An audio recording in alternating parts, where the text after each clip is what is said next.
Thank you for joining your desert frontiersman Alan for more true tales and legends of the Southwest. Please enjoy these stories while you relax or drive. Leave a like, comment, and share. For further desert adventures, hit the subscribe button.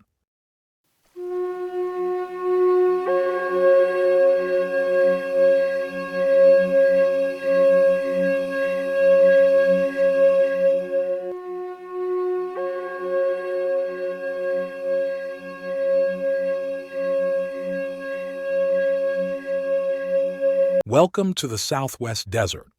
Today we're exploring the life of Antoine Leroux, an unsung hero of the American West.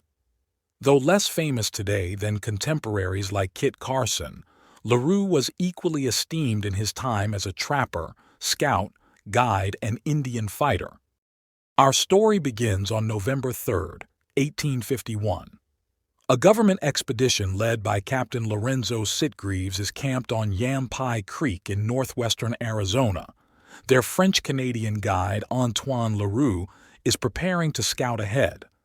The success of the mission rests heavily on Leroux's knowledge of the harsh landscape and its hostile inhabitants. Leroux rides off to scout for water, eventually spotting a small mountain in the distance. As he nears the summit, disaster strikes. Leroux hears bowstrings and finds himself under attack by arrows. Before he can dismount, he's hit by 3 flint arrowheads, 2 in the head and 1 in the wrist. Stunned, Leroux falls from his horse, cursing his carelessness. He should have known the Yampai would have lookouts posted. Fortunately, his skull proves harder than the arrows. The head wounds are painful but not serious. The wrist injury is deeper. He pulls out the shaft but can't dislodge the flint point. Leroux makes his way back to camp, troubled by what the others will think of his carelessness. He has a hard-earned reputation to maintain as the foremost authority on the region. But who was Antoine Leroux, and how did he gain such intimate knowledge of this vast, dangerous territory? Unfortunately, like many French-Canadian frontiersmen, Leroux never kept a journal. But from scattered records, we can piece together his remarkable story. The Leroux family settled in St. Louis in the early 19th century. In 1822, Antoine first traveled to Taos over the Santa Fe Trail, probably with the Robidoux brothers. Taos became his home base for decades. He married a Spanish woman there and received a land grant near Arroyo Seco. In the late 1820s and 1830s, Leroux helped establish some of the earliest trading posts in the interior West, including Fort Robidoux in Colorado and Fort Uintah in Utah. His first known expedition into Arizona was with Michael Robidoux in 1827. Near the Maricopa villages, they were attacked and nearly wiped out. The survivors joined James O. Patty's trappers, traveling down the Gila River to the Colorado. On a later expedition, Leroux met the famous mountain man, Old Bill Williams. These scattered incidents are all we know of Leroux's early travels, but his later reputation proves he must have explored nearly every mile of the Southwest. Leroux vanishes from records for about a decade, resurfacing in 1846 during the Mexican-American War. That year, General Stephen Kearny led his dragoons towards California, guided by Kit Carson, Thomas Fitzpatrick, and Antoine Robidoux. Following behind came Colonel Philip St. George Cook with the Mormon Battalion and wagons. Cook hired Leroux to find a wagon-suitable route, describing him as a most sensible and experienced guide.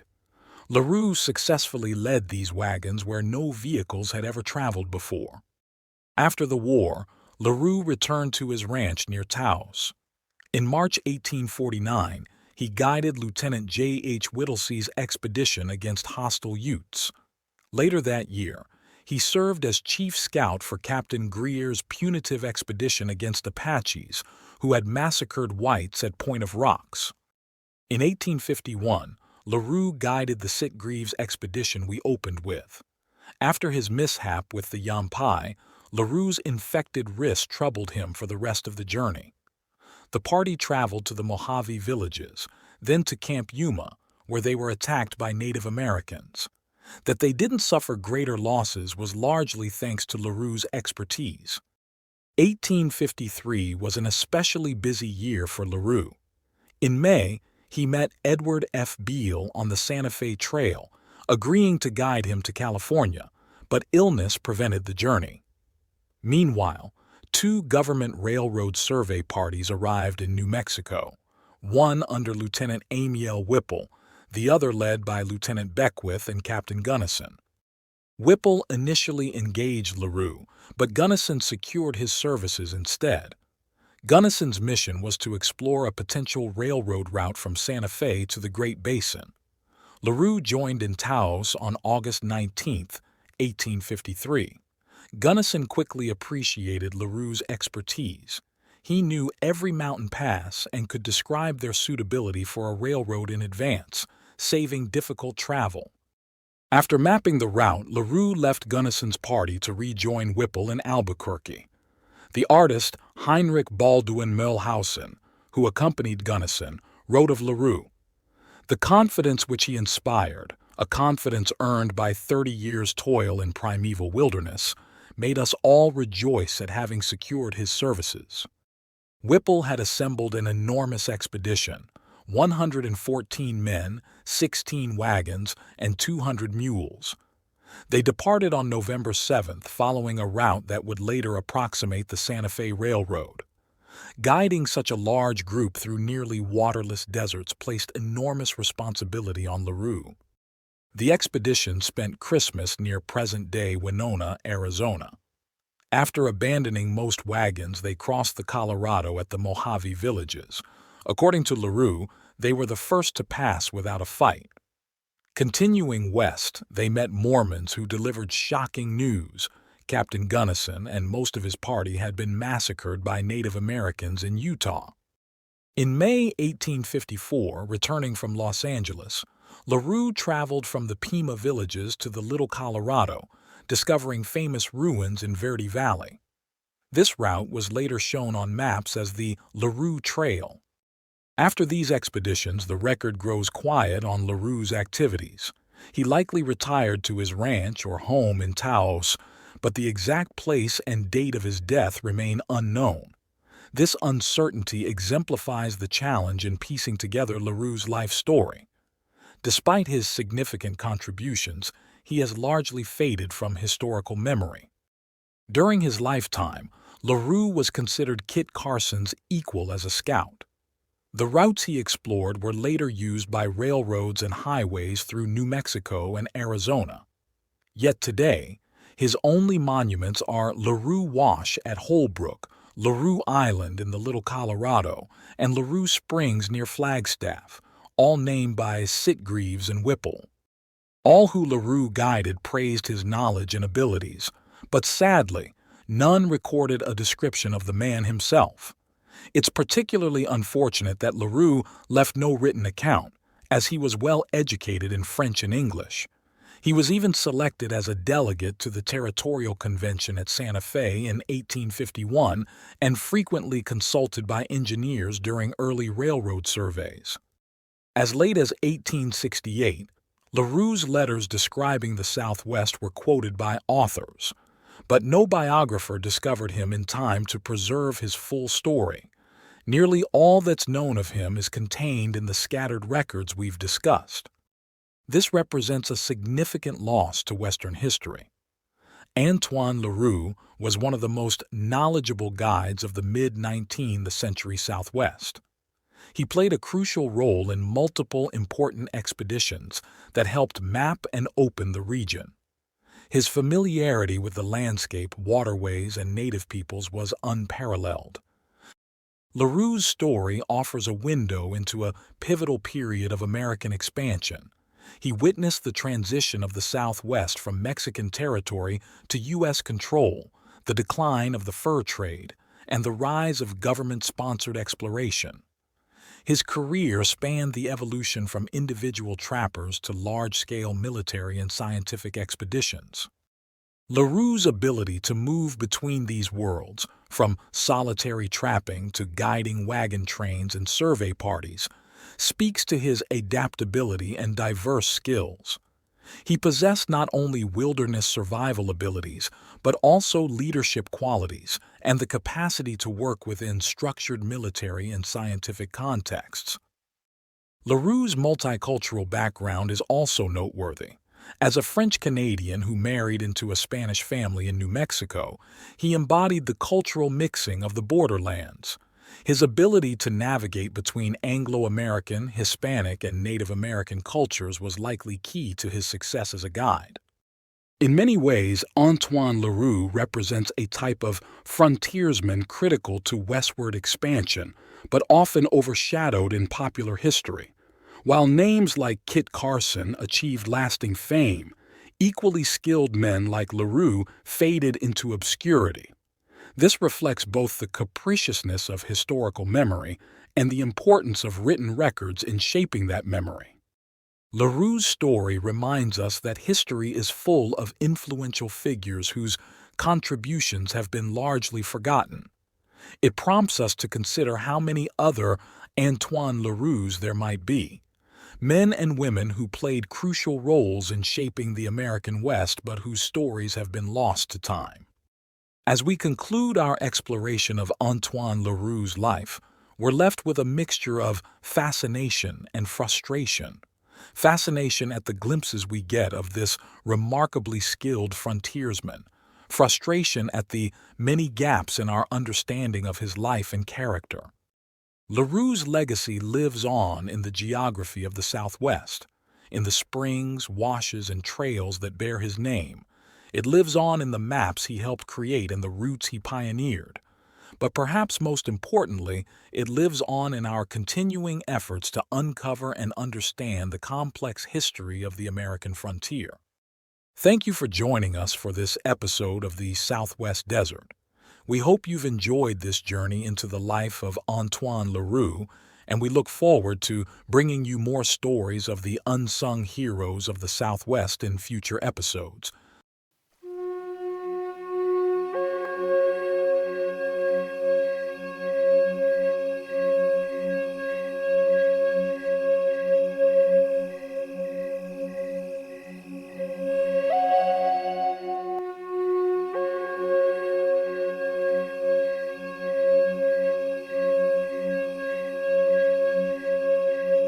Welcome to this episode on the life of Geronimo, the renowned Apache warrior.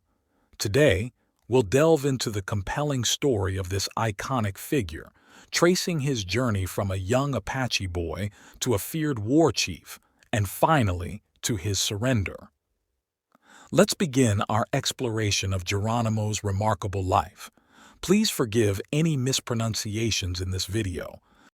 Our tale begins in June 1829 in the rugged landscape of Nodoyan Canyon, Arizona.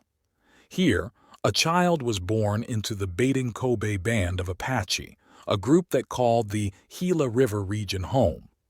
This child, who would one day be known as Geronimo, entered the world in typical Apache fashion, carried on his mother's back in a cradleboard.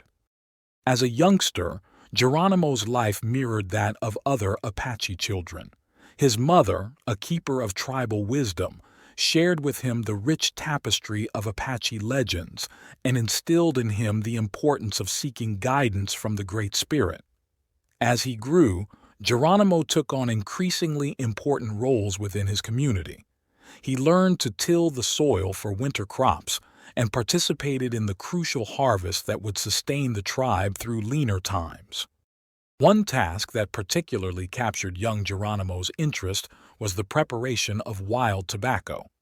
He observed with keen anticipation as older boys enjoyed their first cigarettes, a privilege earned only after successfully hunting large game alone. Determined to reach this milestone, Geronimo secretly honed his tobacco rolling skills. The Apache lifestyle was marked by simplicity and adherence to tradition. Children like Geronimo often went without clothing, especially during the warm summer months. Women typically wore modest skirts, while men donned breechcloths and moccasins, adding shirts when the weather turned cold. Tragedy struck early in Geronimo's life with the passing of his father. The funeral followed time-honored Apache customs. The body was clothed in the finest garments, wrapped in the most prized blanket, and the deceased's favorite horse was led in the procession to the burial cave. Despite Geronimo's grandfather having been a revered chief of the Membrano tribe, his father did not inherit this position. Instead, leadership passed to a sub-chief named Mangus Colorado, as Geronimo's father had married into the Bedtime tribe. At the age of 17, Geronimo achieved a significant milestone when he was welcomed into the Council of Warriors. This transition marked his entry into adulthood and granted him the right to participate in war parties. It also meant he could pursue marriage, and soon he set his sights on a young woman named Alope. Described as a beauty with captivating eyes and a graceful figure, Alope was highly sought after. Her father demanded a substantial bride price, more horses than Geronimo possessed. Undeterred, the young brave embarked on a mysterious journey, returning days later with more than enough horses to claim Alope as his wife. For a time, Geronimo's life followed a predictable pattern. However, the summer of 1858 brought a catastrophic turn of events. Under the leadership of Chief Mangus Colorado, the tribe ventured into Mexico, establishing a camp near a small town en route to Casas Grande. While the men engaged in trade in the town, a small contingent remained to guard the camp. On the fourth day of their stay, as the men were returning to camp in high spirits, they were met by a group of distraught women and children. The news they carried was devastating. Mexican cavalry had launched a surprise attack on the camp, resulting in numerous casualties, including Geronimo's mother, wife, and 3 children. The assailants had also made off with their horses, weapons, and provisions. This tragic event marked a turning point in Geronimo's life. Initially paralyzed by grief, he soon found himself consumed by an overwhelming desire for vengeance. As he gazed upon the lifeless bodies of his loved ones, a fierce hatred took root in his heart, and he swore to exact revenge on those responsible for this atrocity. Adhering to Apache tradition, Geronimo cremated the belongings of his wife, children, and mother. But the peaceful life he had known was now forever behind him. His vow of vengeance would come to define the remainder of his days. Approximately a year after the attack, Chief Mangus Colorado convened a council of warriors. With their arsenal and supplies replenished, he asked if they were prepared to wage war against the Mexicans. The response was unanimously enthusiastic. Geronimo was chosen to seek support from other tribes. In his impassioned plea, he declared, "I will lead the charge in battle. My family was slain there, and I too am prepared to die if necessary." 3 tribes answered Geronimo's call to arms, and soon they assembled along the Mexican border. They concealed their families in the mountains for protection as they readied themselves for combat. When Mexican forces approached, Geronimo was granted the honor of commanding the battle, given that he had endured the greatest loss. The ensuing conflict was brutal and intense. For 2 relentless hours the battle raged, with Geronimo at the forefront of the assault. When the dust settled, not a single Mexican soldier remained standing. In the aftermath of this bloody victory, Geronimo unleashed his legendary war cry, and in recognition of his leadership, he was elevated to the esteemed position of war chief among the Apaches. While many Apaches felt their thirst for revenge had been quenched after this battle, Geronimo remained unsatisfied. He persisted in his ruthless campaign against the Mexicans, often leading small bands of warriors in raids against villages and farms. However, these attacks were not exclusively directed at Mexican targets. When white settlers in Arizona Territory began to fall victim to these raids, the U.S. Army was drawn into the conflict. This ushered in a tumultuous period marked by skirmishes, negotiations, and broken treaties between the Apache and the U.S. government. A pivotal moment during this time was the treacherous murder of Chief Mangus Colorado. He had traveled to a U.S. military encampment near Pinos Altos, New Mexico, responding to an invitation to discuss peace. Instead, he was taken into custody and shot dead, with the soldiers falsely claiming he had attempted to escape. This act of betrayal further deepened Geronimo's mistrust and animosity towards the white invaders. For years, Geronimo and his band continued their guerrilla warfare against both American and Mexican forces. However, as time wore on, Geronimo began to realize the futility of his fight. The relentless pursuit by military forces, the dwindling numbers of his followers, and the increasing scarcity of safe havens all took their toll. It was at this juncture that an opportunity for peace presented itself. General Miles, a U.S. Army commander, extended an invitation to Geronimo's camp in Sonora, expressing a desire for dialogue. Though willing to listen, Geronimo remained wary. To allay his concerns, General Miles dispatched Lieutenant Charles B. Gatewood to confer with Geronimo. This choice proved significant. Gatewood was a familiar and respected figure among Geronimo and his band. He had previously served as the head man on their reservation, managing their affairs with an understanding of their customs and traditions. His ability to speak their language further enhanced the trust between them. Geronimo welcomed Gatewood warmly and attentively listened to Miles's message, which essentially called for surrender. When asked for his counsel, Gatewood advised Geronimo that surrendering would be his wisest course of action. However, the decision was far from simple. Geronimo and his band were reluctant to relinquish their ancestral lands to the encroaching settlers. But Gatewood had one more crucial piece of information that would prove decisive. He informed Geronimo that the majority of the Mimbreno and Chiricahua Indians, including many of Geronimo's relatives who had remained peacefully on the reservation near Fort Apache, had already been rounded up and relocated to Florida. This news dealt a severe blow to the war chief. After extensive deliberation with his band, Geronimo agreed to meet with General Miles, but with conditions. He insisted that Gatewood accompany them and that he and his men be allowed to retain their weapons. Gatewood acquiesced to these terms. The journey to the meeting place, Skeleton Canyon, took 11 days.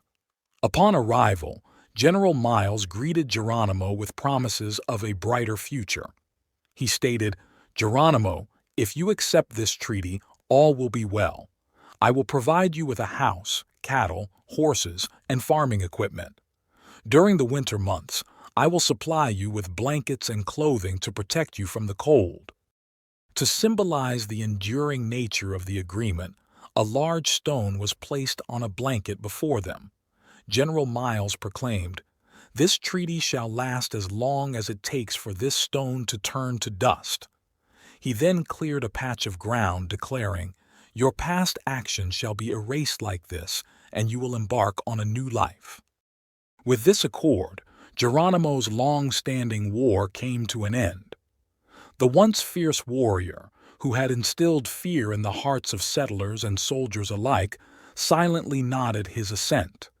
It was a poignant moment, signaling the conclusion of an era for both the Apache people and Geronimo himself. As we conclude this episode, it's worth reflecting on Geronimo's complex legacy. He was a man shaped by tragedy and driven by a thirst for vengeance, yet he was also a product of his culture and the tumultuous times in which he lived. His story is one of resilience, tactical brilliance, and ultimately, the recognition of changing realities.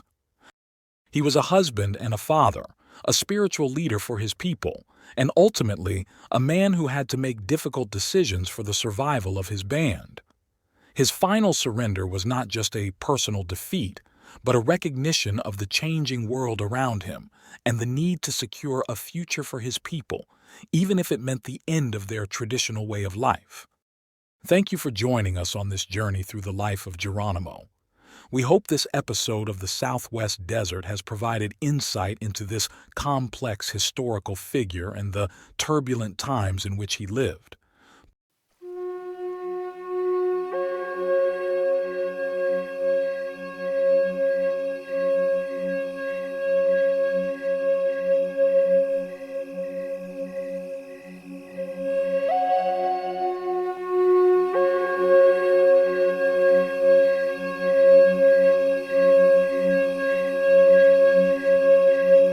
Welcome to the Southwest Desert, where we explore some of the sometimes lesser-known but significant events in Southwest history.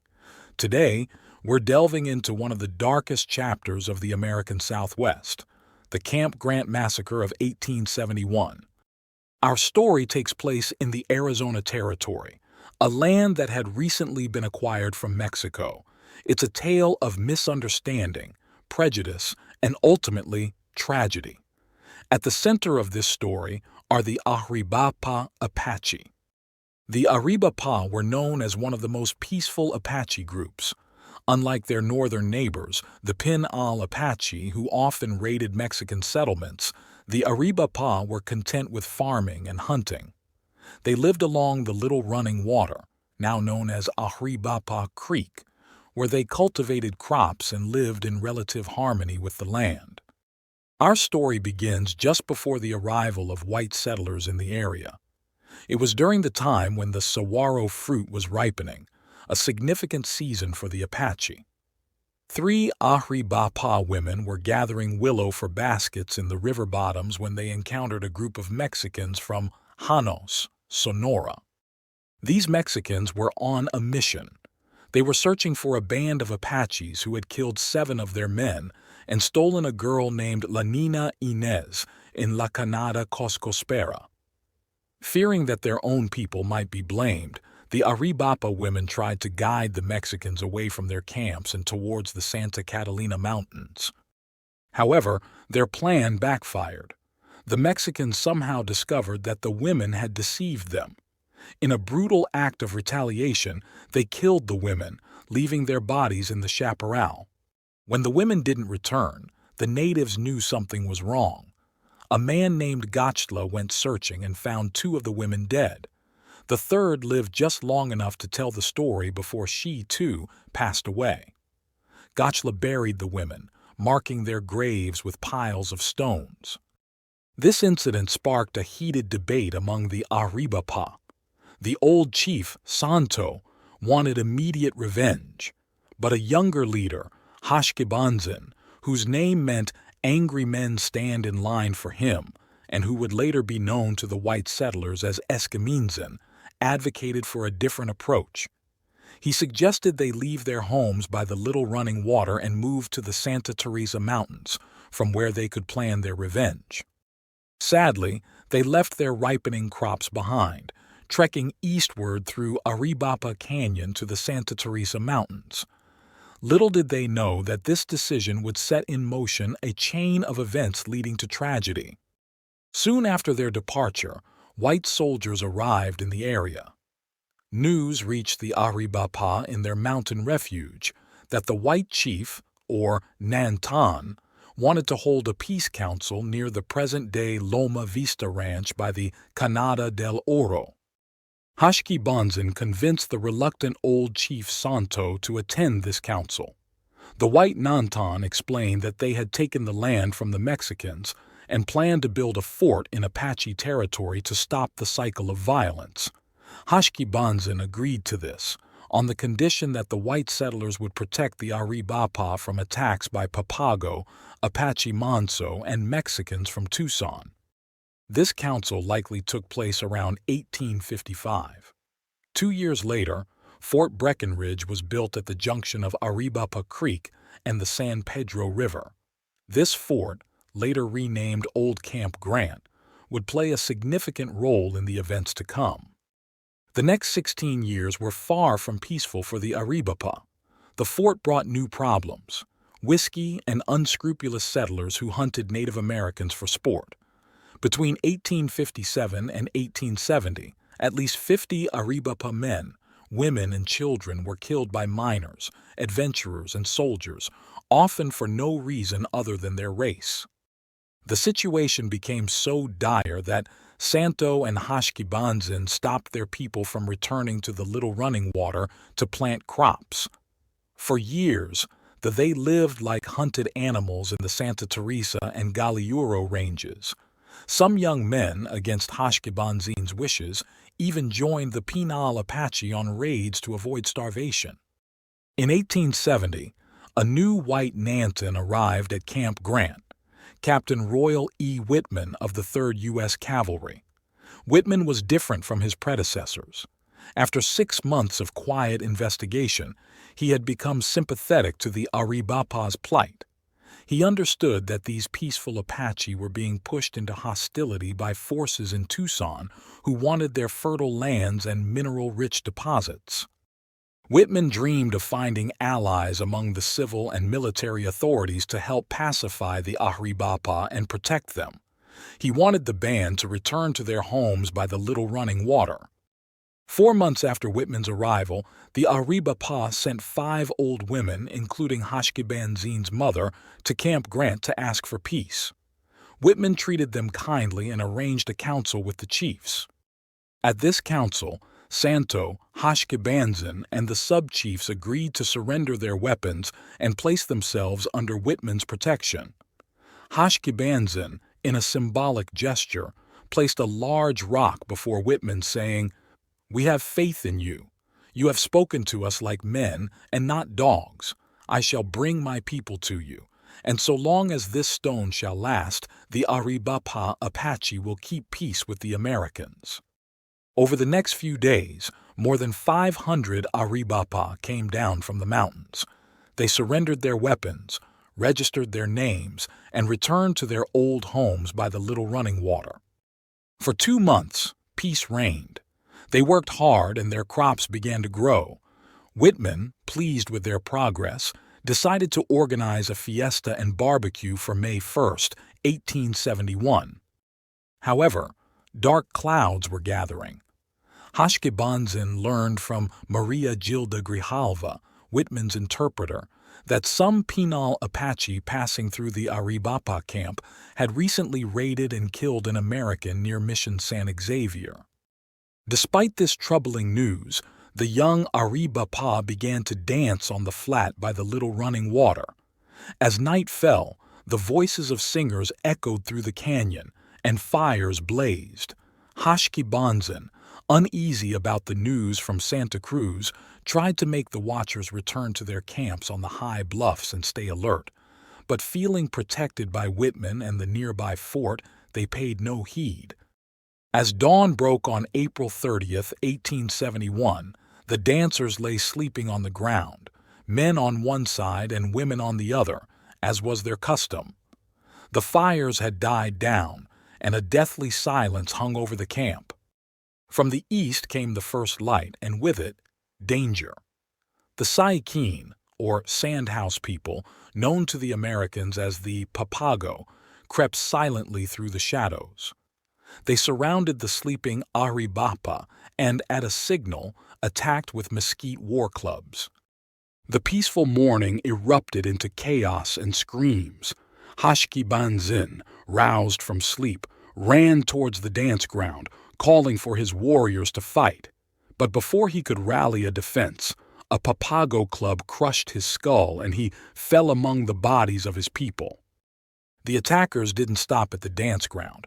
They hunted down those hiding in the wickiups or kowas. From the rim above, Americans and Mexicans shot down those trying to flee up the canyon. When the killing finally stopped, the attackers set fire to every kawa they could find before heading back to Tucson. They circled around Camp Grant to avoid detection by Whitman and his soldiers.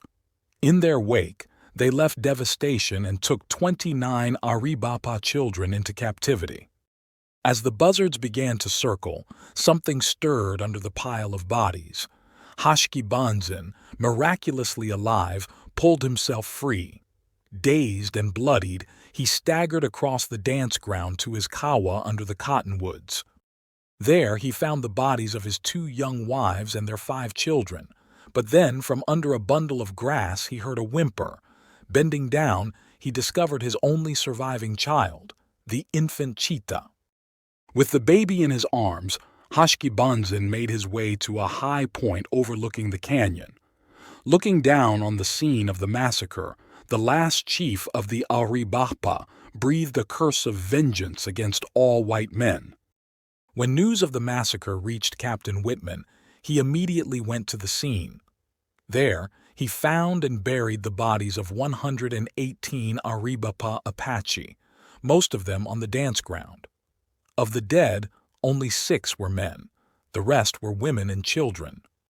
The news of the massacre sent ripples of indignation across the nation. Under pressure from President Grant, who threatened martial law, the perpetrators were brought to trial.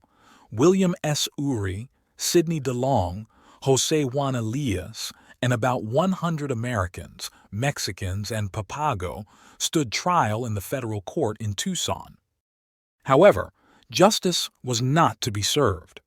Tried by a jury composed of citizens who believed the only good Indian was a dead Indian, they were quickly acquitted.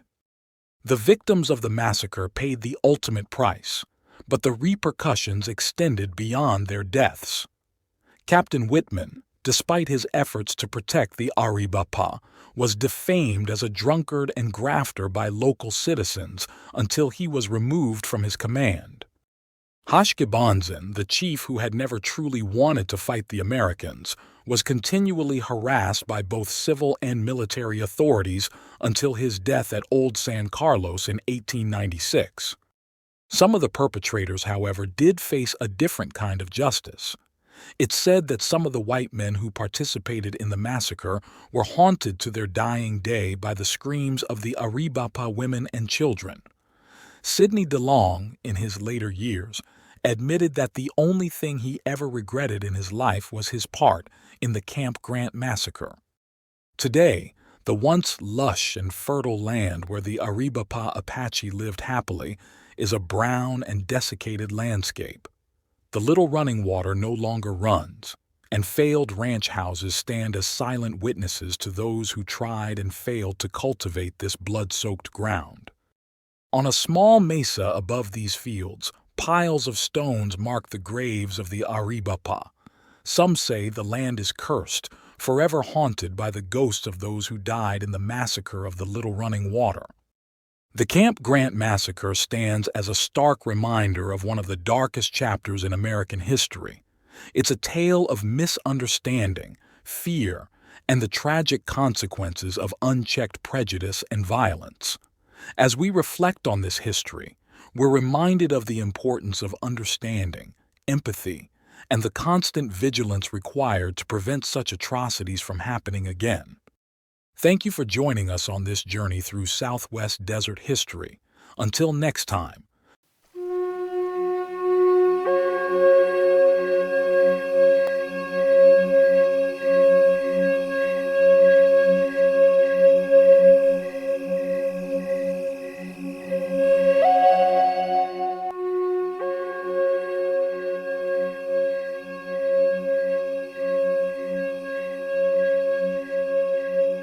Welcome to today's episode of the Southwest Desert, where we'll be exploring the remarkable life and legacy of Father Eusebio Francisco Kino, a Jesuit missionary who played a pivotal role in the history of the American Southwest. Our story begins on May 3, 1700, at San Cayetano del Tumacacore, where Father Kino receives an urgent message. This single day would come to exemplify the courage, compassion, and tireless dedication that defined Kino's mission in the New World. As dawn breaks over the desert landscape, a Native American rider arrives at Tumacacore with a letter from Father Agustin de Campos at San Ignacio del Caborca. The message is clear. Father Kino must hurry if he hopes to save the life of a Native American condemned to be beaten to death by Spanish soldiers, simply for the crime of running away. This moment captures the constant tension Father Kino navigated between his spiritual mission and the harsh realities of colonial expansion.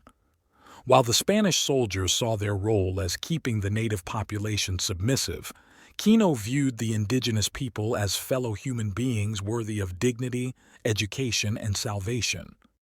Let's take a step back to understand how Father Kino found himself in this pivotal position. Born in 1645 in the Italian town of Segno, Eusebio Kino joined the Society of Jesus, also known as the Jesuits, in 1665 after recovering from a life-threatening illness. During his convalescence, he had made a vow that if he survived, he would dedicate his life to missionary work. True to his word, the young Kino repeatedly petitioned his superiors to be sent on a difficult mission to minister to indigenous people in far-off lands. His persistence paid off, and in 1681, at the age of 36, Kino arrived in Veracruz, Mexico, ready to begin his life's work in the New World. For the next 2 decades, Father Kino would traverse vast stretches of what is now northern Mexico and the American Southwest, particularly the region known as Pimeria Alta, the land of the Upper Pima Native Americans. His mission was not just to spread Christianity, but to improve the lives of the native people he encountered. Kino was more than just a priest. He was an explorer, a cartographer, a rancher, and a diplomat. He was the first to prove that California was a peninsula rather than an island, a geographical fact that had long been debated. But his true passion always remained his work among the indigenous people of the region. Father Kino's approach went far beyond simple religious conversion. He sought to transform the entire way of life for the people he encountered. He introduced European livestock, cattle, sheep, and goats, to the region, effectively establishing the first ranches in what would become Arizona. He taught the Native Americans how to be cowboys, farmers, and craftsmen. This practical approach to mission work was revolutionary for its time. Kino believed that by teaching the Native Americans to engage in peaceful, productive pursuits, he could steer them away from warfare and towards a stable Christian way of life. The dozen or so great ranches he established became centers of both spiritual and economic activity, laying the groundwork for future missionaries to continue his work. Now, let's return to that fateful day in May 1700. Despite the urgency of the situation, Father Kino begins his day as he always does, by celebrating Mass. After Mass, Kino mounts his horse and sets off on a grueling journey. He must cover 70 miles of rugged terrain in less than 24 hours if he hopes to reach San Ignacio in time to save the condemned man. The path takes him through what is now Nogales and San Simon before reaching Imuris just before midnight. It's worth noting that at this point, Father Kino was no longer a young man. At 55 years old, such a demanding ride would have been a significant physical challenge, yet his writings betray no hint of complaint or hesitation. For Kino, this was simply part of his calling, another opportunity to serve the people he had dedicated his life to protecting.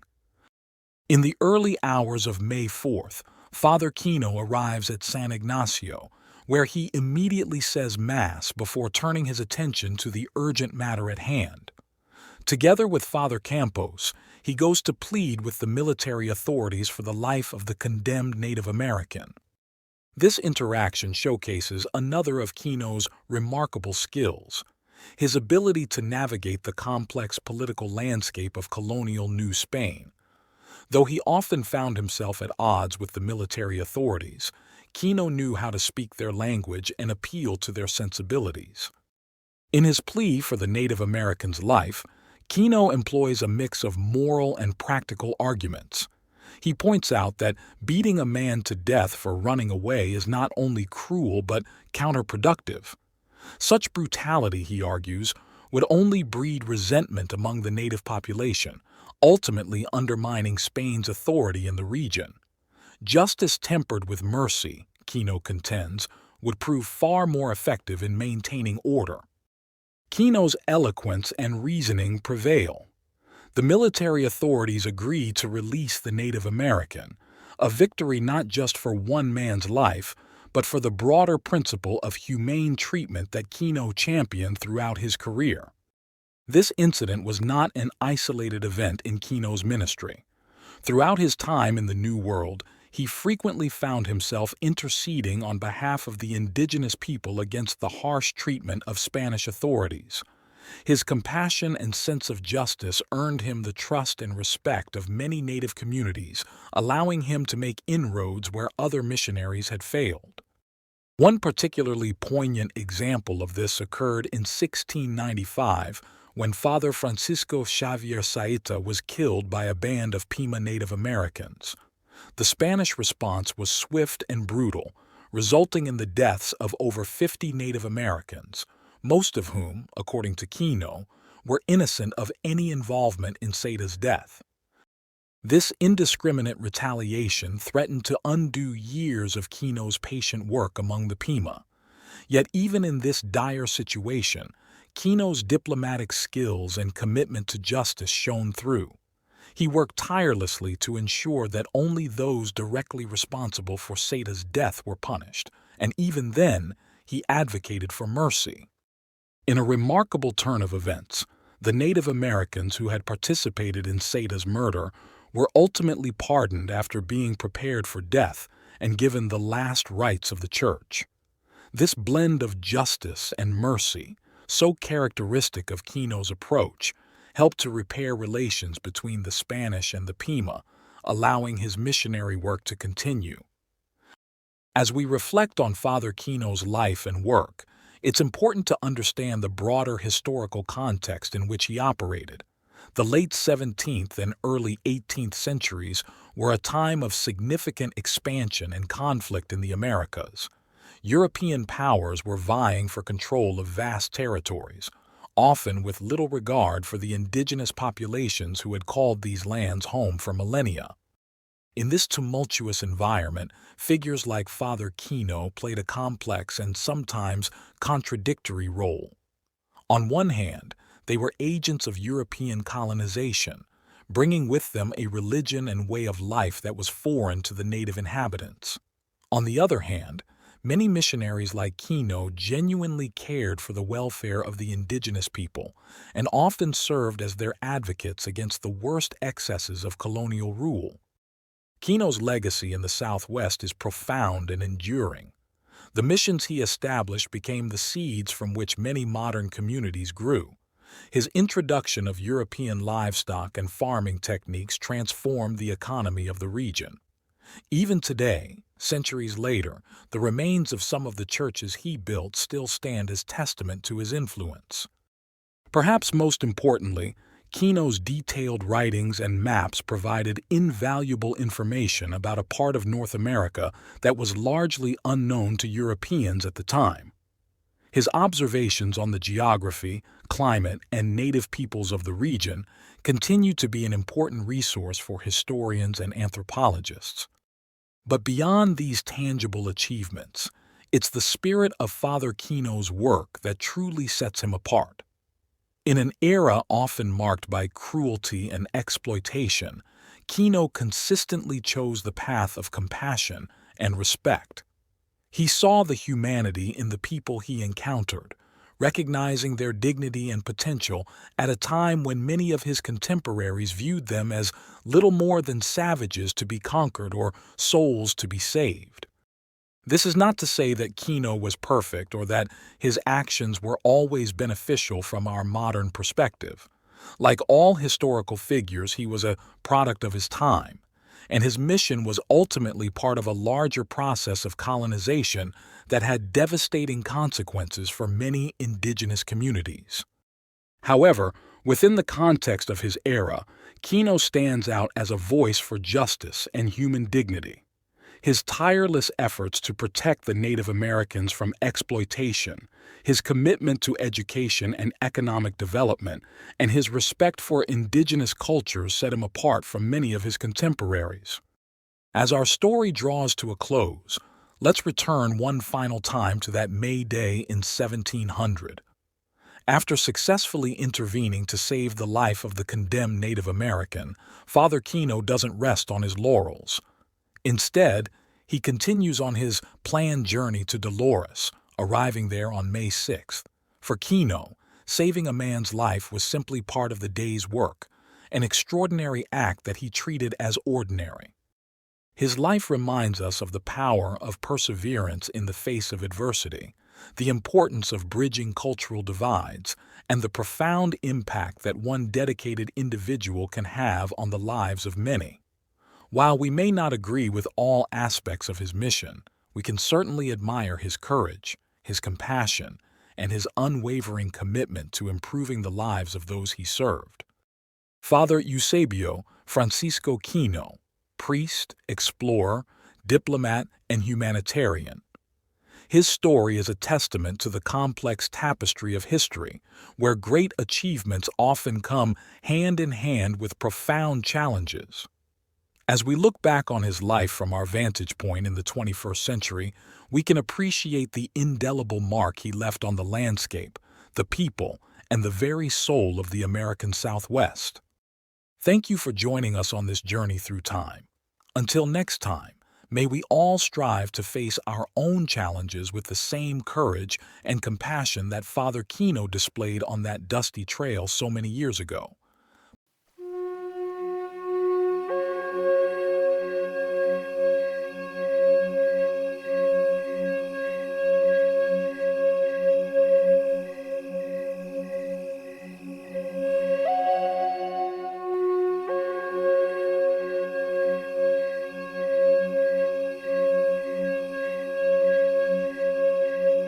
Welcome to another episode of Southwest Desert, exploring one of the most remarkable infantry marches in American history, the journey of the Mormon Battalion. In 1846, as the Mexican-American War raged, a group of Mormon volunteers embarked on an epic 1,100-mile trek from Iowa to California. Their mission? To help secure new Western territories for the United States while also finding a new home for their persecuted religious community. Our story begins in the summer of 1846. The Mormon Church had faced years of persecution in the Midwest and decided to emigrate en masse to the far West. Meanwhile, the U.S. government saw an opportunity to enlist Mormon troops to help capture and colonize California and other Western territories. On June 19, 1846, Captain James Allen began recruiting 5 companies of Mormon infantry volunteers for a 12-month enlistment. By July 21st, the raw recruits of the Mormon Battalion began their westward march from Council Bluffs, Iowa. They reached Fort Leavenworth, Kansas on August 1st, where they received supplies and weapons. The battalion pressed on toward Santa Fe, New Mexico, arriving in early October. Here, they came under the command of Lieutenant Colonel Philip St. George Cook, who was tasked with leading the Mormons to California and pioneering a southern wagon route to the Pacific. Cook found himself leading a ragged, travel-worn group of 486 men, women, and children. He made the difficult decision to send away most of the women, children, and infirm. On October 19th, he set out with 397 able-bodied troops, 26 wagons, and limited supplies. The battalion faced daunting challenges as they marched south from Santa Fe. Scorching days gave way to frigid nights. Dust choked men and animals alike. Mules died off rapidly, and many men fell ill. On November 9th, Cook sent 58 of the weakest men back to Santa Fe to lighten the load. The Mormon Battalion followed the Rio Grande southward, then struck out for the Mimbres River and Ojo de Vaca Spring. They pushed southwest toward the San Pedro River, encountering their first grizzly bears and strange desert plants along the way. On December 2, 1846, they reached the abandoned San Bernardino Ranch near the present-day borders of New Mexico, Arizona, and Sonora. Here, they hunted wild cattle descended from the ranch's former herds, providing a much-needed boost to their dwindling rations. It was along the San Pedro that the Mormon Battalion fought its first and only battle, though not against Mexican troops or hostile Native Americans. Instead, they found themselves in a desperate fight against charging wild bulls. The savage bovines proved incredibly tough, shrugging off multiple musket balls and charging on. One bull reportedly took 2 rounds to the heart and 2 to the lungs before finally dropping dead mid-charge. The enraged animals attacked the marching column, wounding several soldiers and killing a number of mules. The battalion fired volley after volley as the bulls charged. Fortunately, the animals attacked singly or in pairs rather than en masse. Had they charged together, the results could have been catastrophic. In the chaos, Lieutenant George Stoneman accidentally shot himself in the hand. Stoneman would later become a Civil War general and governor of California. As they approached Tucson, Colonel Cook anticipated a possible battle. But the Mexican garrison evacuated the town, and the Mormons were able to purchase badly needed supplies from friendly inhabitants. They resumed their march on December 18th, aiming for the Gila River across a waterless desert. The battalion's spirits lifted when they reached the Pima Indian villages along the Gila. These Native Americans proved friendly and hospitable hosts. Cook decided to save time by cutting across a great bend in the river rather than following its meandering course. Progress slowed to a crawl along the sandy, salty lower Gila. In frustration, Cook attempted to float some heavy supplies downstream on a makeshift raft. This Mormon navy quickly ran aground, forcing them to cache much of the cargo. On January 9, 1847, the Mormon Battalion reached the Colorado River. The crossing was an arduous process of ferrying and swimming that lasted nearly 2 full days. Now on the main trail from Mexico to California, Cook hoped for military action. He anticipated either encountering the retreating Mexican army from California or meeting American reinforcements from the south. The battalion marched rapidly, camping that night at a waterhole later named Cook's Wells. To their dismay, Cook's Wells was bone dry. With no certain water for many miles ahead, the situation quickly grew desperate. The men set about digging new wells, but quicksand caused the holes to cave in and refill. Cook later wrote that it was the most trying hour of my long military experience. Inspiration struck when someone suggested using the metal sides of the women's wash tubs to shore up the wells. They knocked out the bottoms of the tubs and used the sides to hold back the quicksand. At last, they coaxed a trickle of precious water from the unforgiving earth. The next day found them at present-day El Alamo, Baja California. Here they managed to dig out an old well and obtain a meager water supply.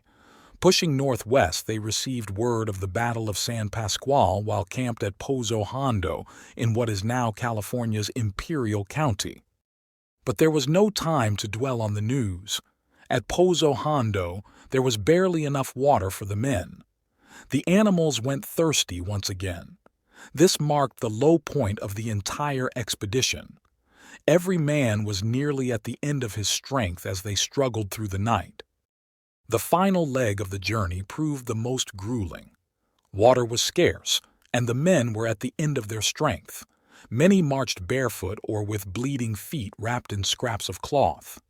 Between Vallecito and San Felipe, they even had to chisel a road through solid rock to allow their wagons passage.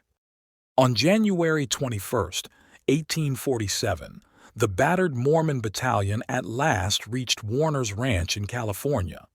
They luxuriated in the warm waters of nearby hot springs. Local Native Americans showed them how they slept with their bodies submerged in the comfortably heated stream on cold nights, keeping only their heads above water on the bank. As they descended from the mountains a few days later, the men caught their first glimpse of the Pacific Ocean, a transcendent moment after their incredible journey. On January 29, 1847, the Mormon Battalion's epic march concluded at San Diego. Colonel Cook assembled his men and read aloud a congratulatory order declaring, "History may be searched in vain for an equal march of infantry." Indeed, what the Mormon Battalion had accomplished was unprecedented. A column of untrained volunteers had struggled across 1,100 miles of largely uncharted wilderness. They had opened the first wagon road through the American Southwest to California. This trail would soon be followed by thousands of Argonauts racing west during the gold rush of 1849. Cook's wagon road also proved the feasibility of a southern railroad route to the Pacific, becoming a key factor in the Gadsden Purchase of 1853. Today, modern highways and rail lines follow much of the route blazed by Cook and the Mormon Battalion. Trains thunder across in days over terrain that took the brethren months of backbreaking toil to traverse. Their faint wagon ruts became the westward course of American empire. The Mormon Battalion's infantry march stands as one of the great epics of the American West. These volunteers played a crucial role in securing and opening up vast new territories for the young United States. Their determination in the face of incredible hardships serves as a testament to the pioneering spirit that shaped a nation. From the scorching deserts of the Southwest to the freezing mountain passes of California, the Mormon Battalion overcame every obstacle nature and man could throw at them. They battled wild bulls, carved roads through solid rock, and nearly died of thirst. Yet they persevered, driven by faith, duty, and the promise of a new home in the West. The legacy of the Mormon Battalion extends far beyond their immediate achievements. Their wagon road helped pave the way for the Transcontinental Railroad, accelerating the integration of California and the Southwest into the United States. The skills and discipline they acquired during their march served many of them well as they went on to establish new communities throughout the West. And so we conclude this episode on the Mormon Battalion, a group of volunteers who marched into history and helped change the face of a nation. Their incredible journey stands as a testament to the indomitable human spirit and the power of ordinary people to achieve extraordinary things.